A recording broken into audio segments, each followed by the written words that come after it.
운동선수들을 보면 참으로 영예롭죠. 프로야구라든지 프로축구라든지 우리나라뿐만 아니라 전 세계적으로도 유명한 선수들, 손흥민 선수라든지 그 외에도 우리나라를 빛내는 선수들을 볼 때면 우리들의 마음도 뿌듯하지 않습니까?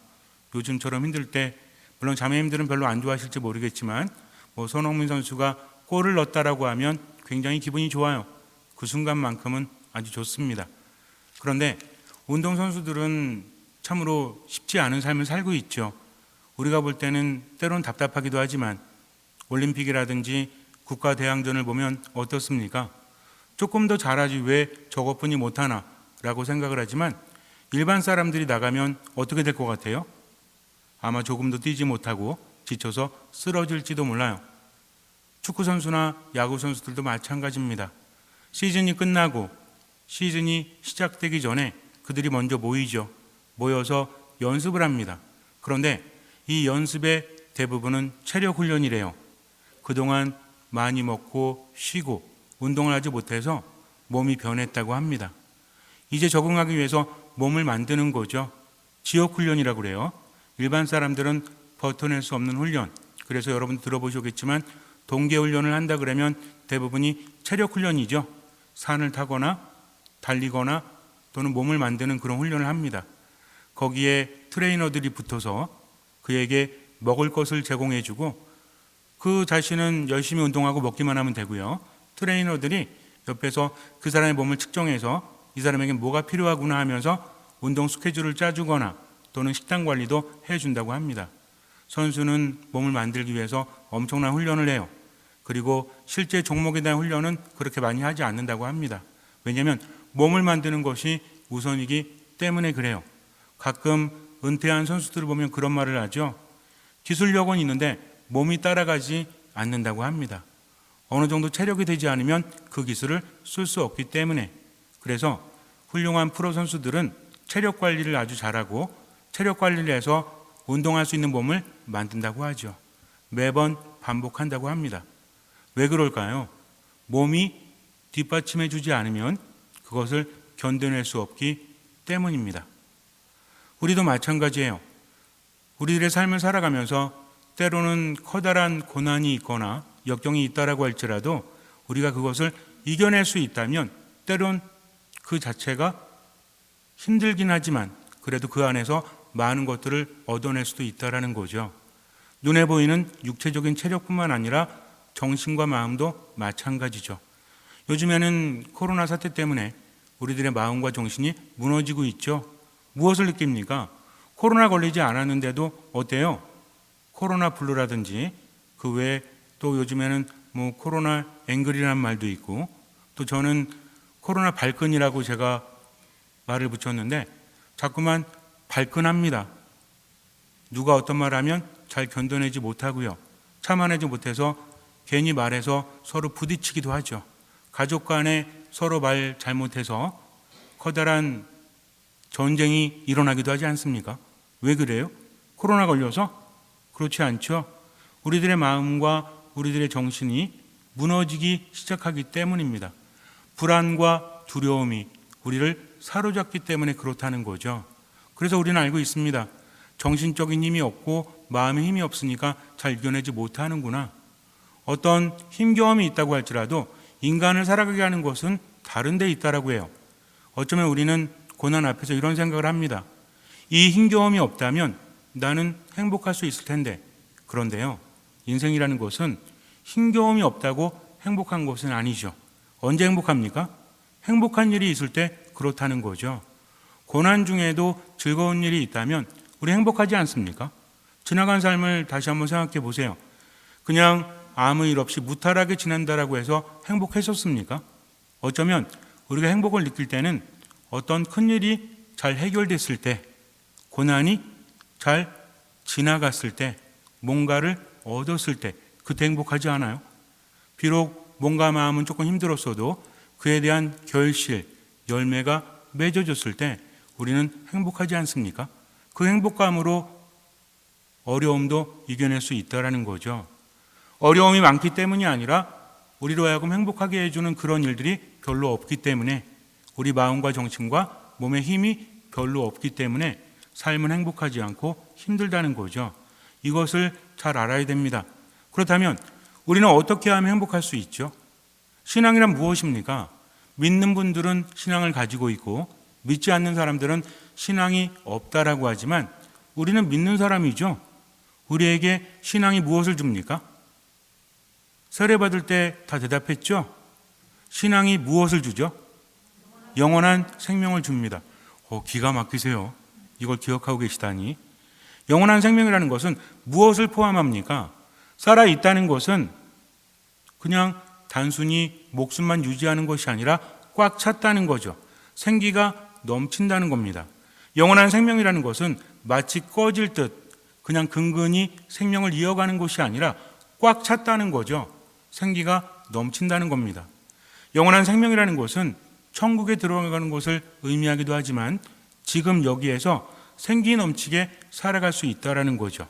그렇다면 이 신앙은 무엇입니까? 단순히 뭔가가 이루어질 거라고 확신을 갖는 것이 신앙이 아니라 누구를 바라보는 것? 하느님을 바라보는 거죠. 그분을 만나서 그분과 함께 살아가는 겁니다. 우리는 열심히 기도합니다. 그런데 신앙의 목적이 무엇인지 모른다면 우리들의 기도는 별 의미가 없을 수도 있어요. 어떤 사람을 만나서 관계를 가질 때 그 사람과 대화하고 함께 살죠. 중요한 건 뭡니까? 그 사람과의 관계가 어떠하느냐, 내가 그 사람을 얼마나 알고 그 사람이 나를 얼마나 알고 서로 얼마나 내어주느냐 하는 관계이지 않습니까? 말을 잘해서 설득하거나 이런 것이 아니라 내가 그 사람을 신뢰하고 그 사람이 있기 때문에 말도 바뀐다는 거죠. 마찬가지입니다. 하느님과의 관계 안에서도 그냥 단순히 내가 바라는 것을 이루어지기를 바라면서 하느님께 기도를 하는 것이 아니라 하느님을 알고 나를 하느님께 온전히 맡기는 것, 신뢰를 가지고 살아가는 거죠. 이것이 신앙입니다. 이런 신앙이 우리에게 영원한 생명을 준다는 거죠. 내가 믿음을 가지고 있는데도 삶의 생기가 넘쳐흐르지 않는다면 그것은 참된 신앙이라고 말할 수 없다는 거죠. 신앙이란 무엇입니까?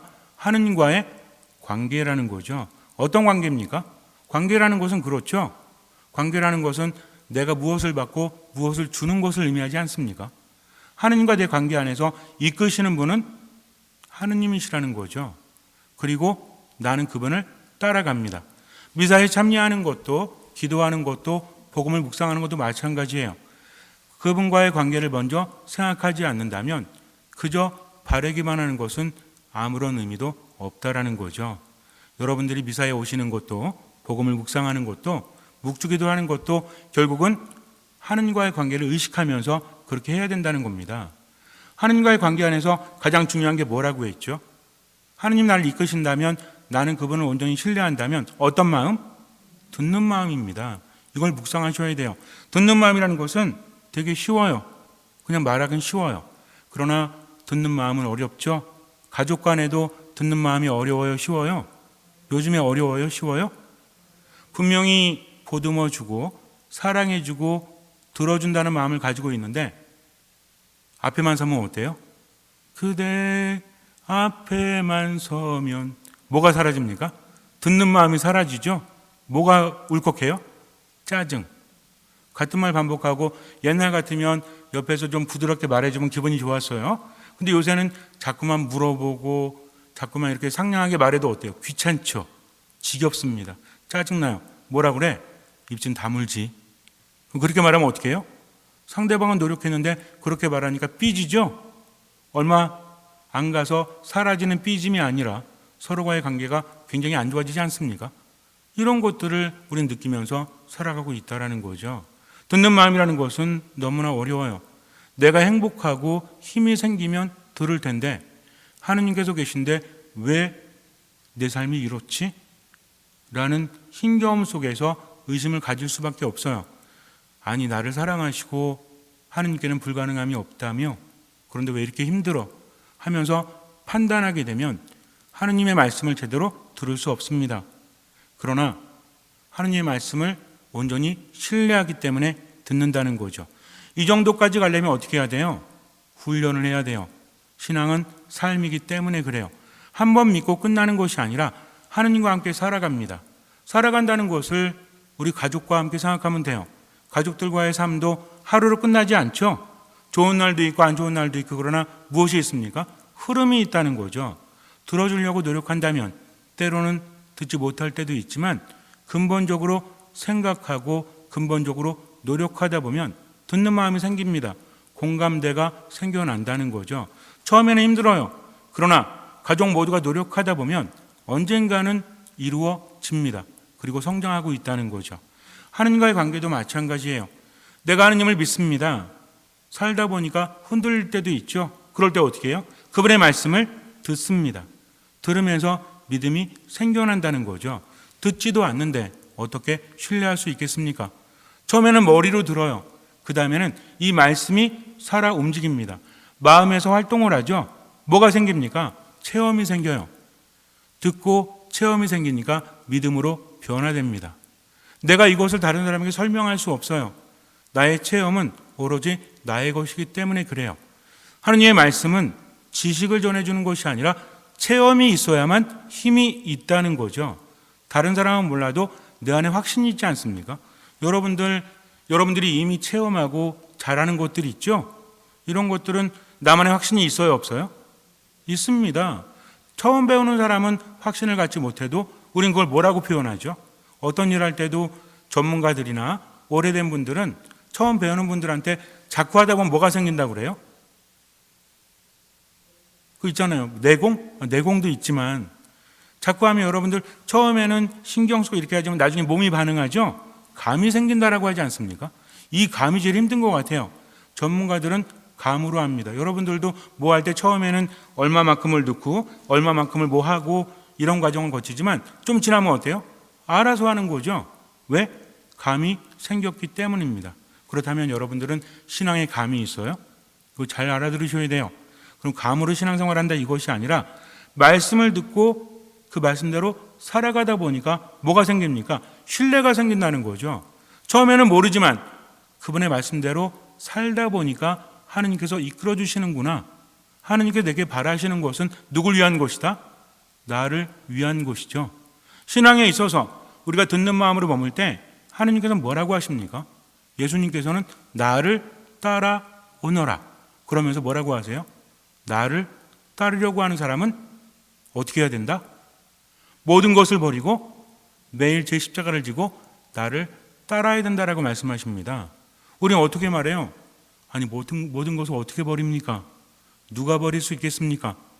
하면서 다른 사람을 바라보죠. 이러면 돼요, 안 돼요? 안 됩니다. 모든 것을 처음부터 버릴 수는 없어요. 그러나 어떻습니까? 그분의 말씀을 신뢰하면서 할 수 있는 만큼 노력을 하다 보면 내가 그것이 좋다는 것을 깨닫게 된다는 거죠. 하느님 나라라는 것은 어떻게 비유할 수 있다라고 했죠? 어떤 사람이 밭에서 보물을 발견하면 어떻게 합니까? 즐거운 마음으로 가진 것을 다 팔아서 그 밭을 사죠. 자기 것을 다 팔았지만 뭘 얻습니까?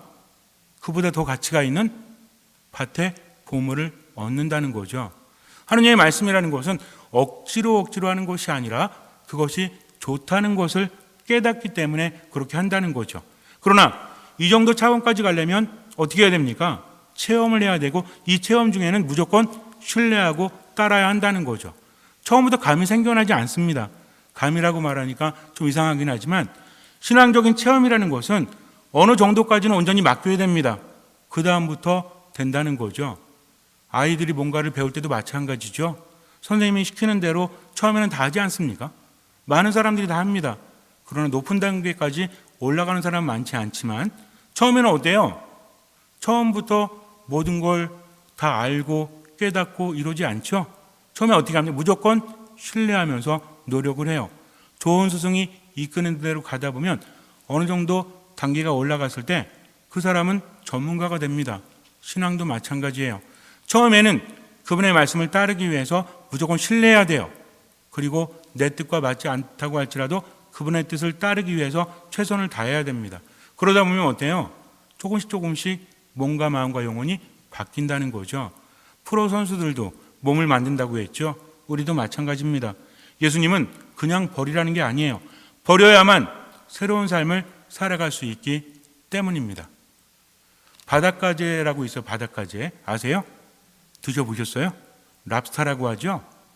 근데 이 바닷가재는 껍질이 두껍죠. 속에는 연약한 살이 있습니다. 얘네들이 때가 되면 껍질을 벗는다라고 그래요. 그리고 새로운 껍질이 생길 때까지 버텨야 된다고 합니다. 이때가 제일 위험한데, 원래 바닷가재는 자연사를 하지 않는데요. 보통 우리 생물들이 죽는 이유가 있죠. 사고사라든지 자연사를 하는데, 자연사는 왜 하냐면 염색체가 있고 이 염색체 끝에 뿌리가 있다라고 합니다. 이거를 텔로미어라고 하는데, 점점 분열을 일으킬 때마다 이 텔로미어가 짧아진다고 그래요. 그래서 결국은 사라지게 되면 생명은 끝나버리는 거죠. 이게 자연사라고 합니다. 근데 바닷가재 세포 안에는 텔로머라젠가 이런 것이 있어서 이것이 짧아지지 않도록 조절을 한대요. 그러니까 어때요? 영원히 살 수 있다는 거죠. 문제는 뭡니까? 점점 몸집은 커지는데 껍질은 그대로예요. 그러니 이 껍질을 탈피하지 않으면 어떻게 돼요? 갇히게 되죠? 뭐가 됩니까? 감옥이 됩니다. 더 이상 자라지 못하니까 어때요? 압사당해서 죽어버리는 거죠. 그래서 요거를 껍질을 버리고 새로운 껍질이 생길 때까지 버텨야 되는데, 요때가 위험하대요. 자연사 하진 않지만 요때 잡아먹힌다고 합니다. 그래서 바닷가재가 어떤 바위를 발견해서 자기만 숨을 수 있는 곳에 숨어서 버틸 때 새로운 것이 이제 껍질이 생기면 그때부터 새로운 삶을 살아간다죠. 이때가 굉장히 중요한 시기라고 합니다. 그래서 이 숨을 만한 바위를 잘 찾아야 되는데 잘 못 찾으면 죽고 만다는 거죠. 우리도 마찬가지예요. 내가 이전의 삶에 머물러 있을 때 생각도 예전 그대로고 느낌도 예전 그대로라면 아무것도 바뀌지 않습니다. 하느님께서는 새로운 삶을 살기를 바라는 우리에게 새로운 삶을 살아갈 수 있도록 이전의 삶을 버리라는 거죠. 내 목숨을 내려놓는다. 내 삶을 버린다. 그러기 위해서는 어떻게 해야 됩니까? 버리긴 버려야 되는데 이 버린다는 거 쉽지가 않아요. 왜냐하면 여태까지 내가 살아온 삶이 있기 때문에 그래요. 과감히 버려야 되는데 그냥 버리는 것이 아니라 어떻게 합니까? 그분을 따른다는 거죠. 이게 굉장히 중요합니다. 우리에게 있어서 중요한 것은 목적은 버리는 게 아니라 뭐예요? 그분을 따른다는 거죠. 무슨 얘기냐면 이제는 미워하지 말아야 되겠다. 이제는 싫어하지 말아야 되겠다. 이게 아니라 그분의 말씀대로 내 마음에 미움이 있다면 미워하지 않을 수 있도록 말씀을 듣고 기도하는 거죠. 무슨 얘기인지 아시겠습니까? 그냥 하지 말아야 되겠다. 아무것도 바꿔놓지 않아요. 그러나 이제는 어떻습니까? 예전에는 그냥 미워하고 싫어하고 이랬다면 이제는 하느님 안에서 기도하는 거죠. 주님, 제가 그 사람을 미워하고 있습니다.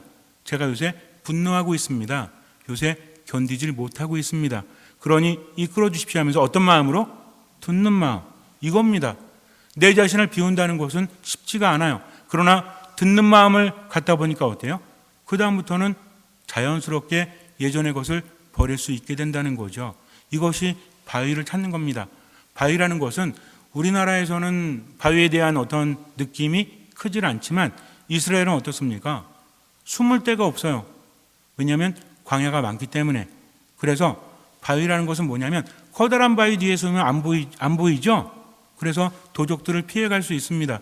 또 거기에는 반석 위에 집을 짓는다라고 해서 어떤 성체를 짓거나 집을 질 때는 커다란 바위 위에 짓습니다. 그럼 비가 많이 와도 괜찮기 때문에 그래요. 산사태가 일어나도 안전할 수 있기 때문에 그래요. 그래서 바위에 비유되는 것이 있죠. 주님은 나의 바위, 나의 성체라고 합니다. 그래서 우리가 숨어야 될 바위는 어떤 곳이다? 나를 숨겨두고 나를 안전하게 보호해주는 누구시다? 하느님이시라는 거죠. 예전의 껍질을 버리면 죽어요. 우리가 알고 있습니다. 그러나 바위를 찾는다면 그것을 버릴 수 있다는 거죠. 그것이 무엇입니까? 그분의 말씀을 듣고 그 말씀대로 살아가는 거예요. 신뢰합니다. 이제는 나는 어쩌지 이것이 아니라 주님, 당신 믿고요. 저 새롭게 시도할게요. 하면서 해보는 거죠. 언제까지? 할 수 있을 때까지. 넘어지면 어떻게 하면 돼요? 주님, 저 넘어졌어요. 그러니 저와 함께 하십시오 하면서 누굴 바라봅니까? 주님을 바라보는 거죠. 주님은요, 엄청난 트레이너이십니다.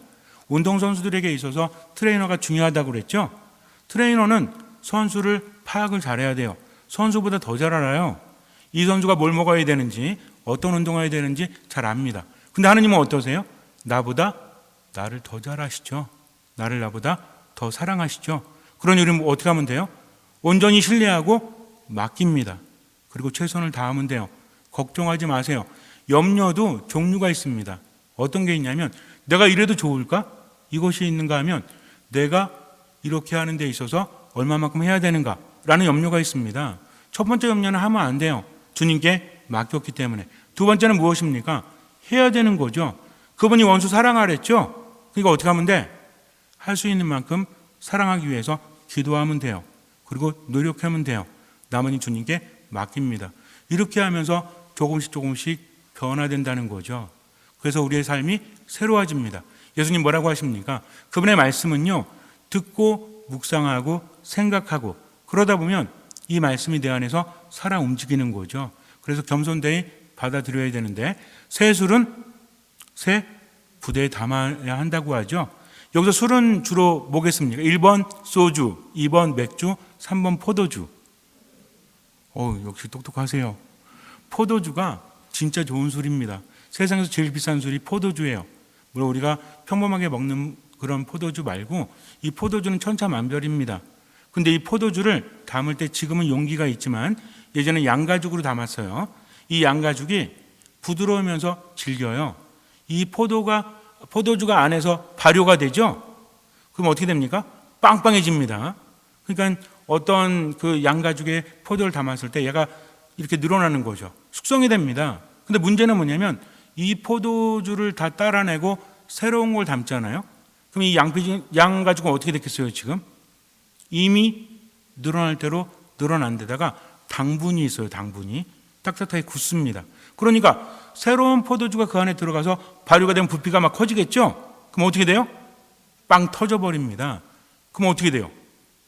포도주도 버리고 그 가죽도 버리게 된다는 거죠. 우리도 마찬가지예요. 주님, 왜 이렇게 삶이 나아지지 않습니까? 주님 그러십니다. 나아지게 하고 싶어. 네가 그대로잖아. 세수를 담을 수가 없어. 네 안에 행복을 담으려고 하고 네 안에 기쁨을 담으려고 해도 네가 변하지 않잖아. 주님, 저 어떻게 변해야 됩니까? 노력합니다. 내가 바라는 건 그런 노력이 아니야. 내가 바라는 건 온전한 신뢰야. 그리고 내 말을 따라오는 거야. 그러다 보면 너는 변할 수밖에 없으니까. 왜냐하면 나는 너보다 너를 더 잘 알고 나는 너보다 너를 더 사랑하기 때문이야 라고 말씀하십니다. 이것이 신앙이에요. 온전한 신뢰. 희망이 없어도 주님 때문에 희망을 갖는 것이 신앙입니다. 인간적인 비전이 없다라고 할지라도 함께 하시는 하느님과 함께 듣는 마음으로 지금 최선을 다하면 나머진 주님께서 채워주신다는 거죠. 그래서 우리들의 신앙은 진인사 대천명이에요. 내가 할 수 있는 만큼 최선을 다하고 나머지는 하느님께 맡기는 거. 어떤 마음으로? 듣는 마음으로. 잠시 눈을 감으세요. 힘들 수밖에 없습니다.